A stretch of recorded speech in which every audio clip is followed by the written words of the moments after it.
Hey, it's Michael J. And because I am stuck inside, as we all are during this coronavirus time we're living in, I picked up a book off my bookshelf that I hadn't looked at in a while. In fact, I started to read it I'm guessing about a year and a half ago. It's a Hardy Boys book, The Missing Chums. And I put it down at some point, and I found a bookmark in this book, and I just thought, well, I'll start reading from where I left off. And it's a lot of fun. This particular volume is from Applewood Books, and it is a recreation of the original 1927 through end of the 1920s editions. And it has the original illustrations, the original dust jacket, the original binding, so they were just really cool and nostalgic, which is why I picked it up in the first place. Let's see, I was in New York, and I think it was some little bookstore, and there was a display, and they had two different versions, or two different stories, and so I bought both of them, thinking that's all there was. Well, apparently this Applewood Books had put out a number of the original editions, and I found out that later on in the 50s, these books were edited down and changed somewhat and reissued with the blue bindings that I was familiar with. When I was a kid, I had the books with the blue bindings, and but I didn't know that they had been tampered with. So this goes back to the original editions, both inside and outside.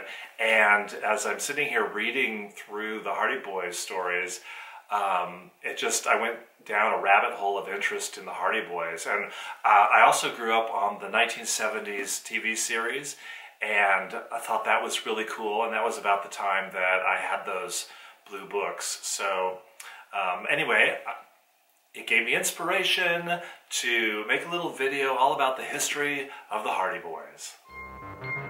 I was given a few of those familiar blue-covered Hardy Boys books as a kid, but I really liked the characters of those teen detectives from the 1977 TV series starring Parker Stevenson and Sean Cassidy, although they seemed a lot more like college students to me even then.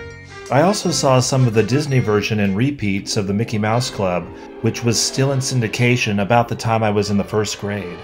That version had Tommy Kirk and Tim Considine, but I don't remember much about it, except that later on, those serialized episodes were released on DVD and I was reacquainted. Tommy and Tim were a much younger duo than their 1970s counterparts. I mean, they couldn't even drive yet. Boys, what's the matter? No! Frank, how many times must I tell you? Dad's coming home. What? Doc Morton saw him in the city this morning, and if I hadn't goofed up trying to use some silly code, we could... Joe, slow down. That's why she was on the telephone. Well, if you boys wouldn't stay on the phone so much, maybe your father could get through to us himself once in a while. Dad's on his way already. He ought to be here any minute. Oh, well, I better get him some lunch. Who cares? Don't you understand? Now we'll have time for a mystery with us. A real mystery! Yo! Those classic books have never gone away.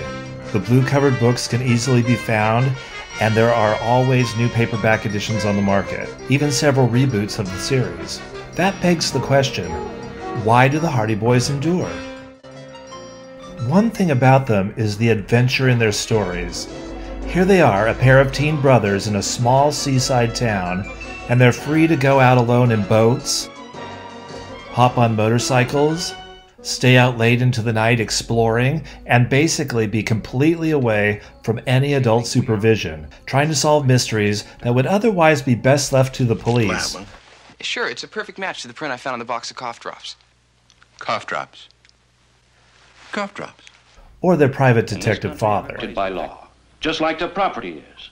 Why, the police couldn't even be in this room without a search warrant. We know that, But in the movies all the time, they Joe, if you really think this man Bowles has done something serious, then it's up to you to prove it. That's what a detective's job is. In the books, their father is usually away working, but they do have a mother at home, and she is pretty lax about letting them go do whatever they please. Both of the TV incarnations make a little more sense because there's no mom on the scene. Just Dad and a sort of bewildered aunt who never knows what's really going on with the boys. Aunt Gertrude, Father doesn't know that we have his client with us. and that someone's trying to threaten him. Oh, dear. Now that someone could be following us right now. Where's Dad?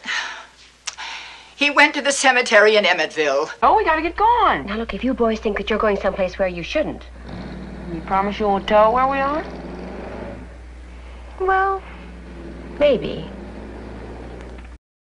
This setup gives them a kind of logical reason to be able to escape from home to put themselves into one dangerous situation after another. One thing I loved about them was that quite often they were dealing with haunted places. There was a great spooky atmosphere. I also think that young boys reading about the adventures of these characters tapped into the kinds of dream fantasies that kids so often have. The Hardy Boys were just a bit older than the readership, and so it seemed plausible that soon even the reader could be hunting through the graveyards, taking the motorboat over to the secret cove, or saving their missing chums from a kidnapping. The books were written under the pen name of Franklin W. Dixon, a name dreamed up by the publisher Edward L. Stratemeyer for his Stratemeyer Syndicate. This company also produced the Nancy Drew Mysteries, the Bobbsey Twins, Tom Swift, the Rover Boys, and others, filling the much-needed preteen and children's book market through most of the 20th century. The Hardy Boys books were actually written by several people through the years as Franklin W. Dixon, with Charles Leslie McFarlane writing the first 19 books and 21 overall. Stratemeyer would send McFarlane the outlines for the stories and pay him a flat fee to turn out the books. Out of this method came what would become a legendary book series with characters finding their way into all forms of popular culture. The premise is that Frank and Joe Hardy are brothers living in the city of Bayport. Frank is older, aged 16 to 18 depending on the story, while Joe is the younger, aged 15 to 17.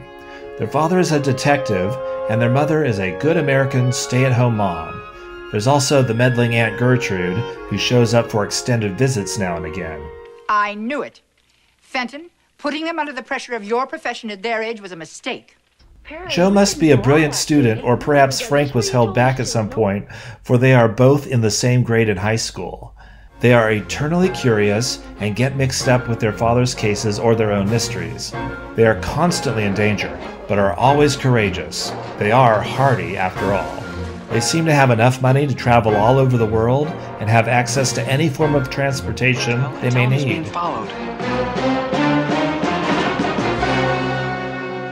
They are cynical, at least in the original versions, of most adult figures, finding that it was a very good thing that they interfered in the cases the authorities could not solve on their own. In 1959, the series of books to that date were highly rewritten and sanitized versions, with outdated references removed and certain aspects made more politically correct. Whereas the old Bayport had a relatively diverse population, after 1959 it was all white. These were the blue-covered versions we all recognize. In 1991, the original texts were reissued with a facsimile of the original editions with Walter S. Rogers illustrations, the original dust jackets, and red cloth binding by Applewood Books. Seeing these new editions on the market made me interested in the Hardy Boys all over again. For this wasn't the sanitized 1950s Hardy Boys, but the rough-around-the-edges 1920s Hardy Boys. I wanted to meet those guys.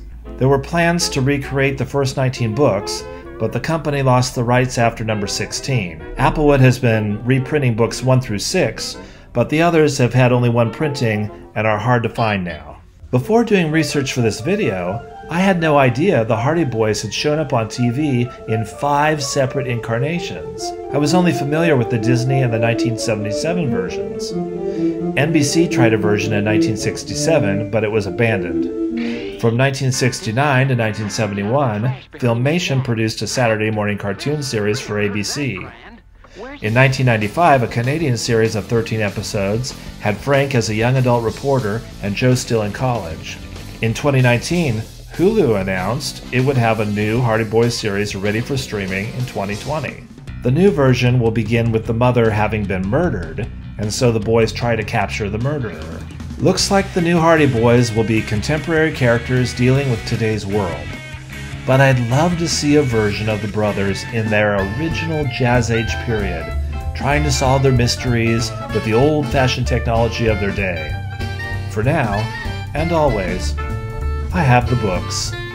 With real criminals and... Well, it wouldn't exactly have to be a murder case. Now, Frank, you're old enough to know what being a detective is really like. 90% of it is just dull routine. Filing and cross-filing and adding up 2 and 2. I'd do anything to be a detective. Even arithmetic.